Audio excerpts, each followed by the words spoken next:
Oi, gente, aqui é a Daniela Mello e hoje nós vamos falar sobre como eu fiz o meu machado e como foi essa experiência. No fim do ano passado, eu fui para a cidade de Toledo, aqui no Paraná, e o meu tio que mora lá, ele criou uma cutelaria no quintal dele e ele tá começando a vender as facas que ele produz. O Instagram deles eu vou deixar aqui no lado, que é @cutelarianose.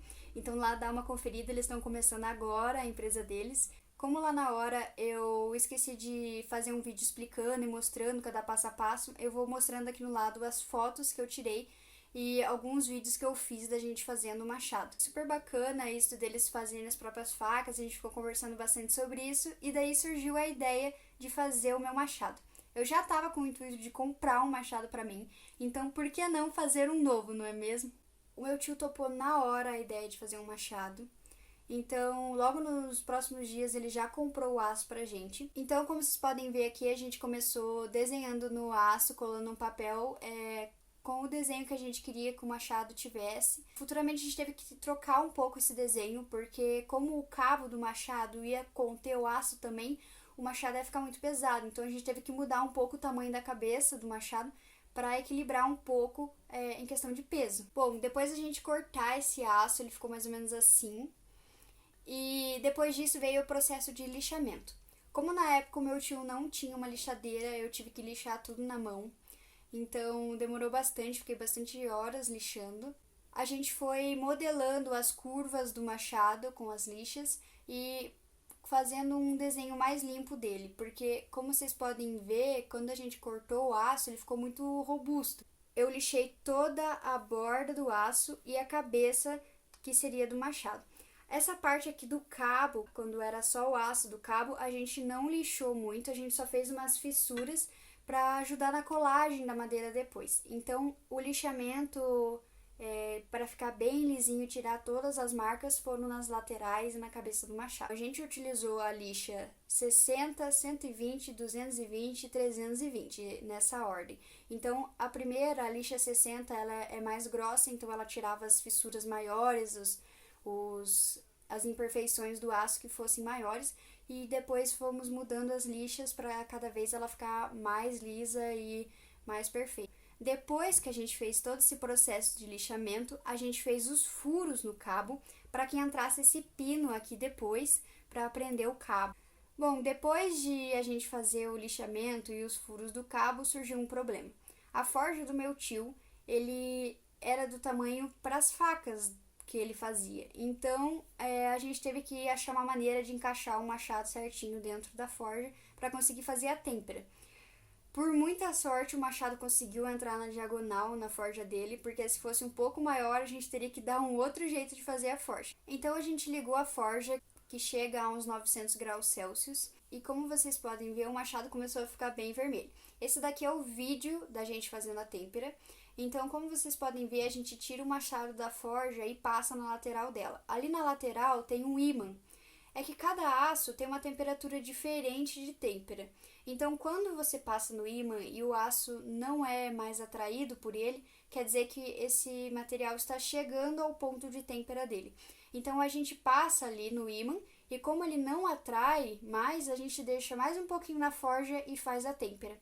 Depois de tirar o machado da forja, a gente coloca no óleo quente, que está aproximadamente 60 a 70 graus Celsius. O meu tio ele usa o óleo hidráulico. E esse óleo tem que estar quente porque não pode dar um choque térmico na lâmina. Com essa mudança brusca de temperatura, pode trincar, fazer fissura ou até mesmo quebrar a sua lâmina. Depois que a lâmina esfria um pouco desse óleo quente, ela vai para o forno.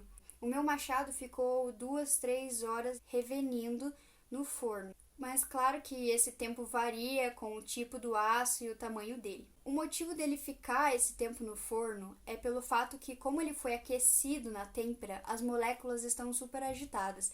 Quanto mais quente, mais agitadas e conforme esfria a temperatura, as moléculas se acalmam. Então, o intuito do forno é conseguir acalmar essas moléculas de uma forma que não ocorra um estresse, porque esse estresse na lâmina pode trincar e quebrar ela, causar alguma fissura. Depois que o aço esfria, como vocês podem ver, ele fica bem preto, então começa todo o processo de lixamento novamente.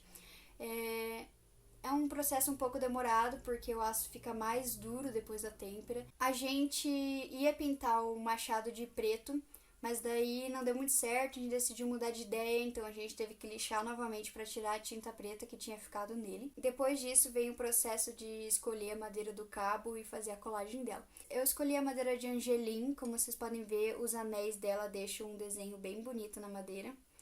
E eu também achei legal o fato dela ser um pouco áspera. Então aqui na foto, como vocês podem ver, a gente fazendo a colagem desse cabo. E enquanto o cabo colava, eu e meu tio tivemos uma ideia. O aniversário do meu namorado estava chegando, então a gente teve a ideia de fazer 2 facas iguais, uma para ele e uma para mim. Elas passam pelos mesmos processos que o machado, só muda a questão de temperatura e tempo em cada etapa, mas é praticamente a mesma coisa. Então aqui nas imagens é a gente começando as facas, lixando e fazendo elas o mais parecida possível. Então depois do cabo colar bem, a gente fez o lixamento dessa madeira para o cabo ficar bem certinho no machado. Fizemos o fio do machado e então polimos um pouco ele para ele ficar bem bonito. E o mais legal disso tudo é que a gente terminou exatamente no dia que eu voltei para Curitiba, então deu certinho o tempo de finalizar as coisas. Esse foi o resultado do machado, ele ficou bem bonitão, eu amei, na verdade, tenho até dó de usar ele. E esse daqui foi o resultado da faca, eu só tô com uma delas aqui, porque a outra tá com o Johnny, mas elas ficaram bem parecidas, e o cabo dela foi feito de ipê rajado. Eu amei a experiência de poder fazer o meu próprio machado. Eu já gostava muito de cutelaria e achava muito bacana, mas o fato de poder fazer o meu próprio, estar ali aprendendo, eu achei muito legal e achei que vale muito a pena. Bom, não deixem de deixar o seu like, compartilhar esse vídeo, me seguir nas redes sociais, dar um apoio lá no meu canal e no meu Instagram, que é @meloairsoft. E deixa aí seu comentário se você gostou, o que você achou do resultado, se você tem alguma dica ou se você usa alguma técnica diferente, pode comentar aí. E até o próximo vídeo.